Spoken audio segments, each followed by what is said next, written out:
Good evening, visitors. Welcome to the Australian War Memorial's last post ceremony. My name is Craig Burrell, and joining us today from the Royal Australian Navy is Commander Phil Andrews. We warmly welcome representatives for Defence Force Nursing, the Australian College of Nursing, and the Australian Nurses Memorial Centre, who are joining us this evening. We welcome the veterans who have served, those that are still serving, and the families that love and support them. We acknowledge the members of RSL and Services Clubs Association, RSL Victoria, and RSL Queensland, who are watching the broadcast of this ceremony across Australia.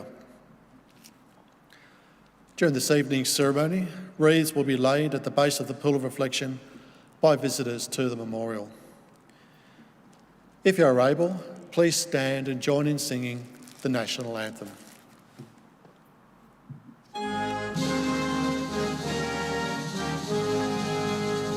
Australians, all let us rejoice, for we are one and free. With golden soil and wealth for toil, our home is girt by sea. Our land abounds in nature's gifts of beauty, rich and rare.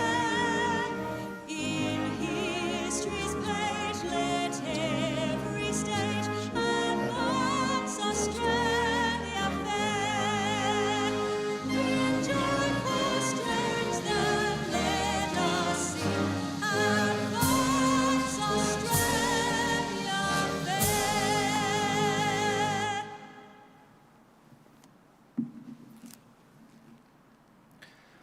The Australian War Memorial was the vision of Charles Bean, Australia's First World War official historian. Bean landed with the Australian troops on Gallipoli and stayed with them at the front through to the end of the war.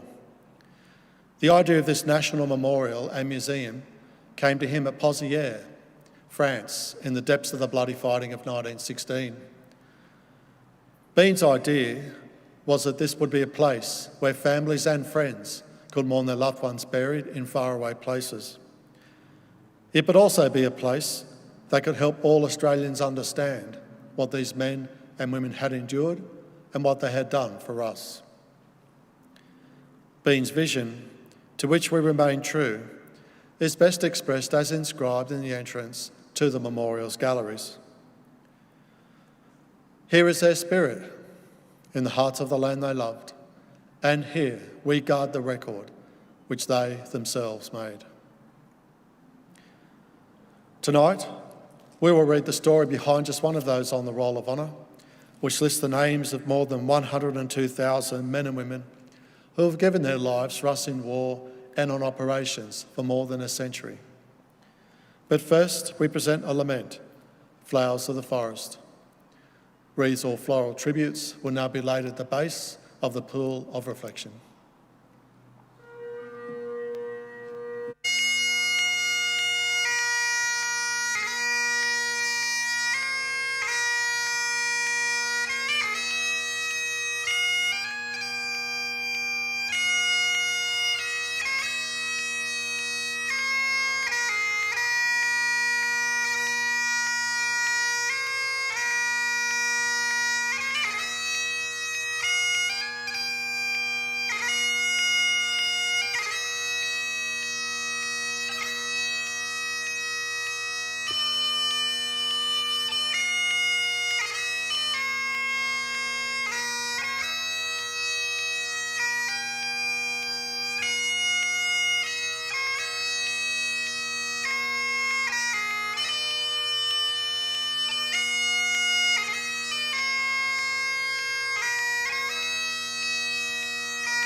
Today we remember and pay tribute to Sister Rosetta Joan Wight.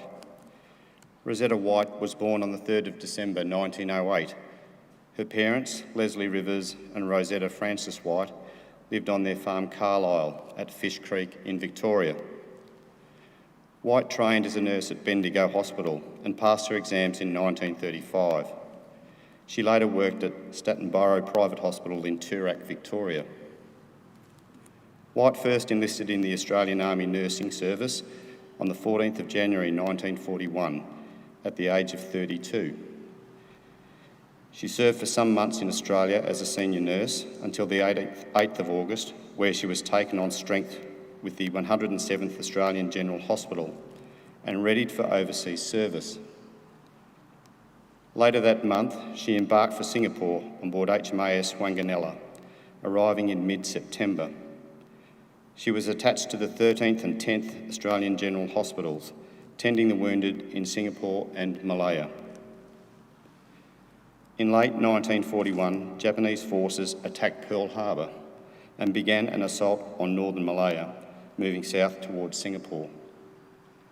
Even as the fall of Singapore seemed inevitable, there was a strong sense among the Australian nurses that they should stay with their patients in accordance with their oath of service and duty to the wounded.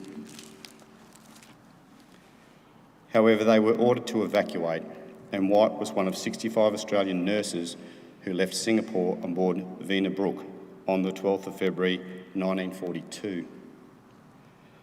2 days later, the ship was bombed by the Japanese.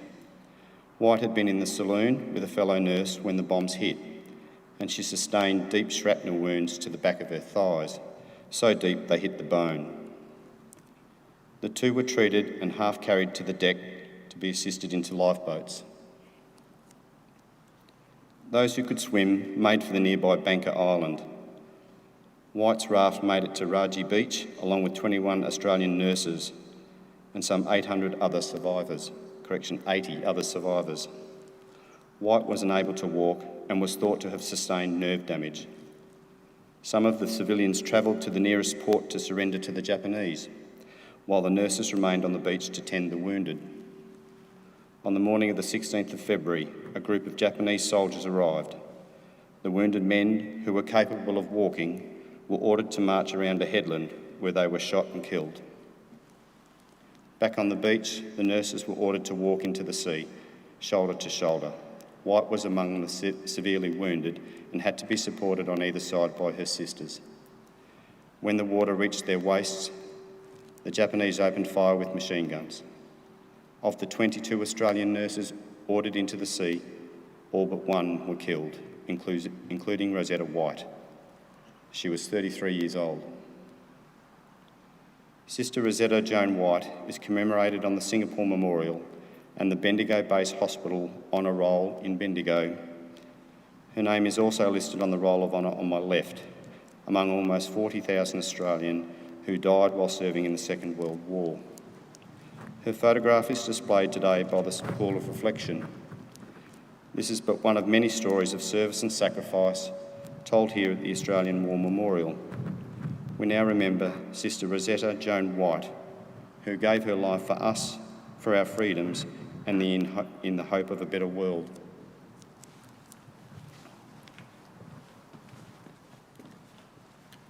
Please stand for the ode and the sounding of the last post. They shall grow not old, as we that are left grow old. Age shall not weary them, nor the years condemn. At the going down of the sun, and in the morning, we will remember them.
lest we forget.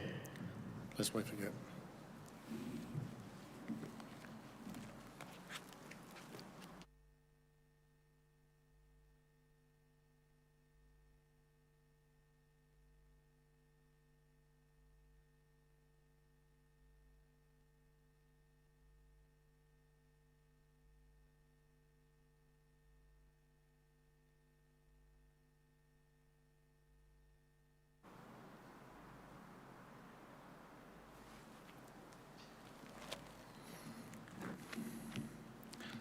We leave you this evening with the words of the memorial's founder, Charles Bean.